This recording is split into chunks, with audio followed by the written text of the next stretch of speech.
Hello, ladies and gents, and well, hello. A couple of videos ago, I said that if I reached 200 subs for a little special or something, I would make a video of my top 10 Fire Emblem characters. And needless to say, in the past week or so, my expectations have been absolutely smashed and destroyed, so thank you for that. And unlike my other videos like this, where I'm not doing a Let's Play or something, this isn't going to be scripted. I feel like it's best when you're talking about something you like, it's best to just speak of the heart instead of writing down exactly why you like it, because then it's easier to just say why you like it. So yeah, and remember, this isn't like factually gameplay-wise or anything, this is just my opinion. So, without any further ado, let's get into it. First off, I'd like to apologize, I don't have a 3DS capture card, so some sections of this video are going to be on my phone camera. Like, I'm sorry, I hope you can deal with that. But anyway. So first we have Benny, right? Now let me tell you something. In my freshman year of high school, when Fire Emblem Fates came out, I didn't know jack shit about Fire Emblem. I only played Awakening at that point. I loved it a lot, which is why I pre-ordered Fates. But I didn't know anything about the meta. I didn't watch any like Fire Emblem YouTube videos at that point. I didn't know Cavaliers and Flying Units were the best.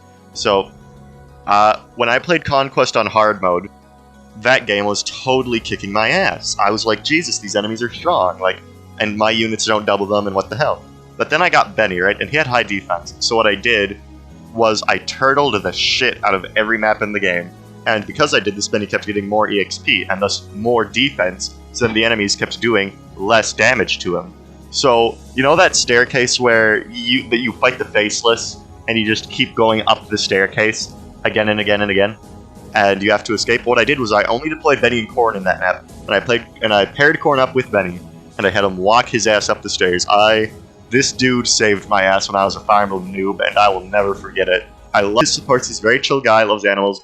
One of the only characters in Fates that isn't like a ego maniac, like frickin' weirdo. He's just a very chill guy, got me through the game on hard mode for the first time. Love ya, Benny. You're only number 10 on this list, but you know what? Placed in my heart forever. At number 9, we have Alex, Arya, and Larissa. Now you're wondering, how can 3 characters be number 9? 1, it's my list. 2, I'm about to tell you. It's like using them all is an experience. So first you get Lex with the Brave Axe, right? And then you have Lex give Arya the Brave Sword, and then Arya just kills everything in the game. Those are the 2 most fun gen units to use to me, because Lex with his Brave Axe tanks a lot of stuff because of his high defense. And then, right, he passes his Paragon down to Larissa, and you know what else was passed down to Larissa in my run? The leg ring. Because when it comes to FE4, I'm a filthy casual, and I gave Arya the leg ring, and had her go up with her Brave Sword and kill all the bosses. But then, because Lex was the dad, Larissa had Paragon and the leg ring and the Brave Sword, and was pretty much one of the only units I've used in my only Fire Emblem 4 run, because I've only played it once. And like, I had Arya kill so many bosses. I had Larissa kill Ishtar in that map where you're supposed to sacrifice a unit to Julius and Ishtar. I just had Larissa walk up with the Brave Sword, activate Astra. It was certainly a good time. Yeah, and I love their personality. I love all their designs. I love how Lex and Arya's relationship is. I love Larissa and how she is. So, yeah. So, I think using them all is an experience because they all cultivate to support each other, eventually give birth to Larissa, and then it's the best of both worlds. And like I said, Lex with the Brave Axe, very nice stuff. Arya, if you're a filthy Fire Emblem 4 casual, very nice stuff. But yeah, I love this family so much. I love spamming Astra. I don't care if you don't need Arya to attack an enemy 40 single times in a single round of combat, I love seeing it. And so yeah, Lex and Arya, my favorite Fire Emblem 4 characters. On to number 9. Next up for number 8, we have Owen. I love Owen very much because of one thing, Dire Thunder. When I first played Fire Emblem Thracia 776, that game is known to be real unkind to beginners, so I was like, shit, what the fuck, and got stuck on many maps. But then I realized that the Dire Thunder worked on both phases, and I also realized that I had a Vantage manual, and then the gears started turning in my brain, you see. So yeah, and then I had Owen kill most enemies for the rest of the game. I used like 3 of my hammerings on Dire Thunder. It was an experience, ladies and gents. It was an experience that I will never forget, and in my 2 runs since, even the one I have on this YouTube channel, I have always given Vantage to Owen.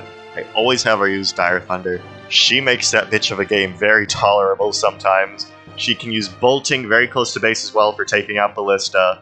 It's just, Owen, she is gameplay-wise, if this wasn't just characters, like, I'm grading everything like characters, how much I like their design and stuff. If this was just gameplay-wise, how fun it is to use a unit, she would be way up on this list, but I'm grading on more than that. And her personality and story are fun too, like her relationship with Reinhardt is interesting. But yeah, one of the few characters in 3 should actually have, like, some sort of story going on, so you gotta appreciate that. And that's why I like Owen a lot. On with that, on to number 7.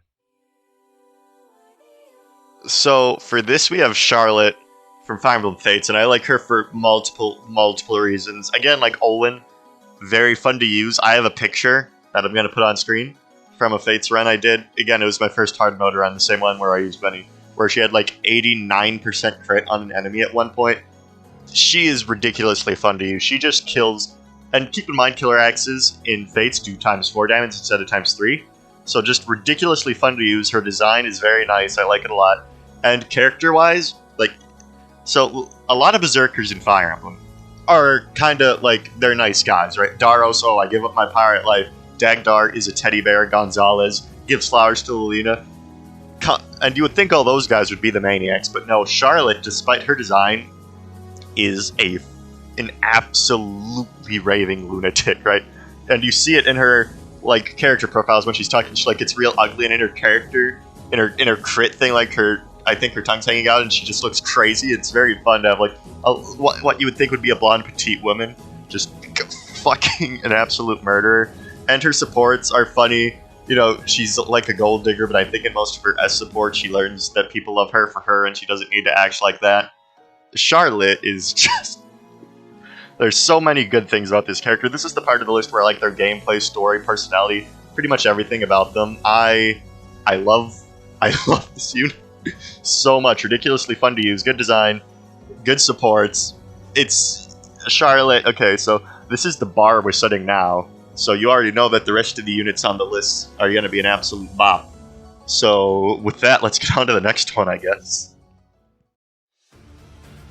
So when I first started Fire Emblem 3 Houses, I picked the Golden Deer because I like them the most, right? Claude's my favorite lord of that game, and I like them all.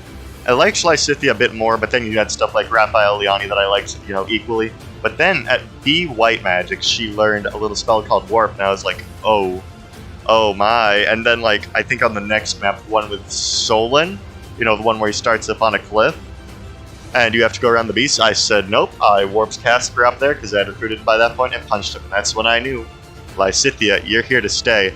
And her spell list is very fun, you know, you of course have the obligatory haha funny Death Knight, haha Dark Spikes. And then, you know, she can use the Fire Staff to activate Device, which might help with her frailty sometimes, and also increases her range a lot. So she can be frail, but also one-shot enemies from far away. Maybe on Maddening she does it one-shot, but on Hard I think she does it pretty reliably. And I'm just going to say this, I have used Lyscythia in every single run I've done of 3 Houses, and I've done like 4 at this point. The first thing I do at the start of every 3 Houses run is I go to the manual, the New Game Plus manual, I hit support, and I hit the Lyscythia button, and I get her on my team. I do it every time. And I'm streaming a solo with her on my channel right now. That's a series. So, you know, if that doesn't say something, I don't know what does. And I like her design a lot, you know, the little short gremlin, you know, with white hair, very cute stuff. And then I like her time skip design even more. Like, she gets like a cute purple dress with like little tubes in her hair. It's very, very nice. Very nice. I like her design a lot. I like her story. I really like her dynamic with Claude. You know, she's bratty in a lot of them. Some people think she's just ew sweets, but I think that's because Heroes kind of flanderized her a bit. There's a lot to all of her supports. I really like the one with Claude where they strategize together, and Lyscythia learns a bit from Claude. You know, I really like all that. You know, and I really don't know what else there to say is about Lyscythia. I like her design. I like her gameplay. I like her story. I'm doing a solo run with her. And by the end of that solo run, I'm pretty sure she's going to have a mastery in pretty much everything. And I will be able to use that Lyscythia in any maddening attempts I do in the future. Lyscythia will always be an invaluable unit of my army whenever I play Fire Emblem 3 Houses, and that is all I have to say about that. So this one's going to require some backstory to those who don't play Fire Emblem Heroes. So in that game, characters have a certain rareness, and Luke is in the rarest category. And what happened was, well, the fandom agreed that he's one of the worst units in that category, even though I disagree now. And so I free summoned on a banner, right? And I got Luke as my free summon. I was like, shit, that's funny. So I sent it to my friend Zach, who also plays Fire Emblem Heroes. And I said, look, I got a free Luke. And he's like, well, I have 2 of those guys. But it was also his bonus week in Arena, which means you got extra score and extra stats. So I used him, right? And he was really fun to use with his Brave Sword. And I loved his personality. Like, he had lines like, gotta love the Luke. Legend of Luke. And I love really cocky guys. And his, like, arrogant smile in that game. Like, his fucking smile he has. I love it so much. He was really fun to use. So then, a couple months later, I just was like, alright, he was fun to use for a week. So then I was pulling for Ishtar, the dancing Ishtar, because I like Ishtar a lot and she had good fodder, in case she got a bad nature. And then I spent like 500 orbs, and I got pity broken by a unit I didn't want. So then I decided to just not take that game seriously anymore, because okay, everything I want is random. I don't care anymore, why should I bother? So then I told my friend as a joke, like, since I don't care anymore, I'm going to save up all my free-to-play orbs to get a Luke to plus 10. And this, in the Fire Emblem Heroes fandom, would be seen as idiotic and a complete waste of resources. You only get about 200 or 100 free-to-play orbs a month between that number, and it takes like 1,500 orbs to have a unit. And I said, as a joke, and he's like, no, why would you do that? That's stupid. Because he thought I was serious. He thought I was actually going to save up for Luke.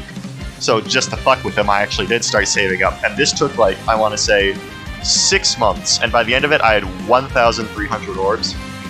And I was like, alright, I'm saving up for Luke anyway. May as well play the game he's from. So I played New Mystery of the Emblem, and Luke was by far my best unit in my first run of that game. He completely carried me through the mid-game. He was awesome. I loved his dialogue. I like how, like, oh, any pretty clerics around, and then it was risen. Luke is phenomenal in my eyes. I love this dude. And of course, you know, I eventually did save up for him, free to play. I don't pay money for that game. And I got him 10 plus. And the footage I've been playing is me doing a solo with him on an abyssal map in that game. And maybe some new mystery footage if that footage runs out. But I love The Legend of Luke so much. And, you know, my friend was like, oh, fuck, you actually saved up for Luke. And I did. And he is my prized possession in the Fire Emblem Heroes video game. And the only thing left I have to say about Luke is, gotta love the Luke. Here we go. Money talk. Here comes the money.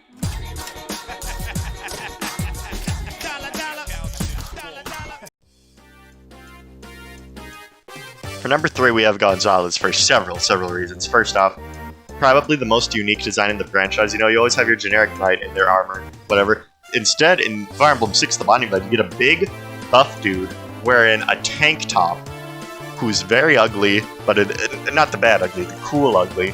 And he is great, but despite his personality, despite his appearance, his personality is really kind and friendly. He gives Lilina flowers. He, you know, helps a kid build a village. And the funniest thing to me is that he doesn't even know who Roy is. Like, in his support with Lilina, he's just, who's Roy? He doesn't care about the war. He just wants to help his friends.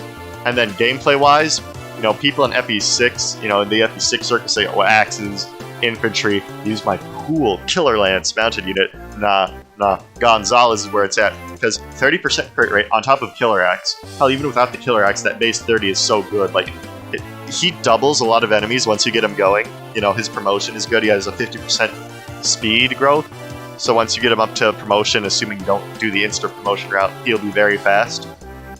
And then he has the 30% crit rate, and he gets 5 skill upon promotion, which helps negate his accuracy issues.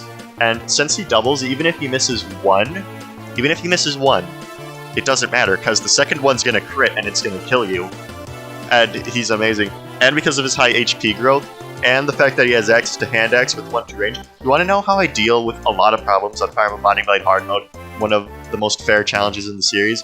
I have Gonzalez equip a hand axe, and every time I play Binding Blade, I buy like 10 hand axes in chapter 3 or 4, whatever, when you get Rooker in, since that's where you can buy hand axes, I think. I buy like 10 or 20 in advance, and I save them for Gonzalez. I don't let Lauderway touch them. They're Gonzalez's property. And you know what I do when I see a group of wyverns or cavaliers with javelins equipped? I I put Gonzalez over there with his massive HP, and his triangle advantage since a lot of them use lances, and I hit end turn, and by the time the next turn comes, they're dead. You want to know how I beat Chapter 21 with all the Wyvern reinforcements? I sent Gonzalez over there, I hit end turn, and the reinforcements died. Gonzalez is a machine, but one with a heart, as seen as his supports, and his ending is so cute too. Like, he goes back to the Western Isles, and he doesn't want to be called ugly anymore, but everyone loves him because he helped win the war. And Gonzalez is simply, like, the top 3 are pretty tight competition. Like, you know, the first 3 of this list were like, alright, I like them. You know, 6 to 4 were like, alright, these are the good units. Top 3, these are the units. It is a crime that more people don't use Gonzalez. You know what? Gonzalez, he should be higher on this list, but unfortunately there are 2 units I like more than him. And that's really all I have to say about Gonzalez, ladies and gentlemen. On to number 2. Alright, most people should have seen this coming unless you're one of the 70 new people that subscribed in the last 2 days. I made a whole video essay about why I like this guy, so this spot on the list kind of feels redundant, but I'll just summarize. He has a cool design. I like his dopey face in the 3DS remakes. I really think he's overhated. Mathis is very fun to me. I love his personality, I love his story, I like his design, I like using him. Except in New Mystery of the Emblem, it might be a bit hard to use him in that one, but, you know, in one run I made him a sage, and I killed, Hardin, Medius, and Garneth with him, so that was interesting. I'll put pictures of that on screen. And Mathis, I really feel like I can't say anything that hasn't been said in the essay, but I'll try. I sold the game with him, so that kind of shows that I like him a lot. I kind of made him like a popular meme, like if you've ever heard the phrase Mathis moment, yeah, I made that. And it started out as a meme, like, oh god, this unit sucks, but then I just came to like him a lot. He's become like a mascot of this channel. And you know what, ladies and gentlemen? You know what? We're all voting for him in Choose Your Legends Round 5. I know you're watching this. I know you're watching this. You, now, listening to this. Choose Your Legends Round 5. Vote for him 7 times. I'm coming for you if you don't. Anyway, so yeah, Mathis. A lot of people say he's really bad, but he's not. He always has a good weapon level, except in the DS games, and even in Shadow Dragon, he's closer to Lance rank than Cade. And the SNES games and the NES game, he's really good. He's not the best unit, not even close, but in the games he appears in, he's always at least decent. Except again, a New Mystery. But I like him a lot. His relationship with Lyn is really cool, and he's one of the only characters in Arcanea that actually has a personality. But anyway, before we get back to number 1, a few things. No honorable mentions. Honorable mentions are going to be a pinned comment, because this video is already going to be like 20 minutes long, and I don't need to waste more of your time. And with that being said, let's get into number 1.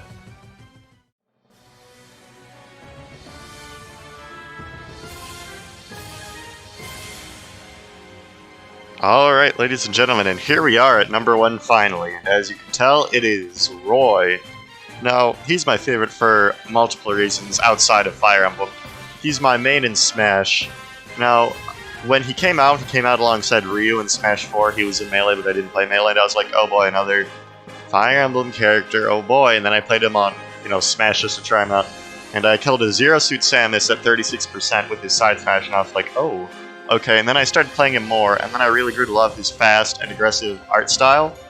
Well, not fight style, I mean, his art style is fast and aggressive too, like his sword is on fire in that game, he rushes you down with sprinting, it's really cool. And then I was like, okay, I really like Roy, I should play the game he's from. Now keep in mind, at this point I had only played Awakening and Fates, so then I played Fire Emblem 6, Binding Blade, and I was like, wow, this is really good, I loved using Roy in it, he got the Binding Blade at the end, it was really cool. And then I said, okay, I like this, maybe I'll go play the other ones, and then I did. So ladies and gentlemen, 5 points to the channel would not be here without Roy, so there's that.